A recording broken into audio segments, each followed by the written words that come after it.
যিকোনো কাম যদি আপুনি সফলতাৰে কৰিব বিচাৰে তেনেহলে আপোনাৰ স্পষ্টতা থকাটো অত্যন্ত প্ৰয়োজন নহয়নে যদি স্পষ্টতা আনিব লাগে তেন্তে আটাইতকৈ গুৰুত্বপূৰ্ণ কথাটো হ'ল আপোনাৰ মেৰুদণ্ড এটা নিৰ্দিষ্ট অৱস্থাত থাকিব লাগিব কাৰণ আপোনাৰ সংবেদনশীলতাৰ বেছিভাগ তাতেই নিয়ন্ত্ৰিত হয় ইয়েই হৈছে শৰীৰতন্ত্ৰত ঘটি থকা যোগাযোগৰ ভিত্তি প্ৰতিদিনে ইয়াক সম্প্ৰসাৰণ কৰাৰ প্ৰয়োজন আছে যদি এটা আনটোৰ ওপৰত সংকুচিত হয় তেনেহলে মেৰুদণ্ডৰ যোগাযোগ ক্ষমতা অত্যন্ত কমি যায় সেইবাবে এই যোগ নমস্কাৰে মেৰুদণ্ডৰ কঁকালৰ অঞ্চলটোক প্ৰচণ্ডভাৱে সক্ৰিয় কৰে মেৰুদণ্ডৰ চাৰিওপাশৰ মাংসপেশীবোৰক মজবুত কৰি ইয়াক এটা অতিৰিক্ত শক্তি প্ৰদান কৰে যাতে বয়স বৃদ্ধিৰ লগে লগে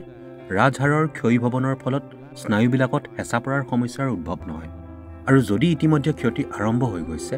তেন্তে আপোনাৰ মেৰুদণ্ড পুনৰুজ্জীৱিত কৰাৰ সৰ্বোত্তম উপায় হ'ল যোগ নমস্কাৰ কৰা ইয়াৰ দ্বাৰা সমগ্ৰ শৰীৰৰ সৰ্বাংগীন উপকাৰ সাধন হয় যোগ নমস্কাৰ নিজস্বভাৱেই এটা অতি সহজ আৰু সম্পূৰ্ণ প্ৰক্ৰিয়া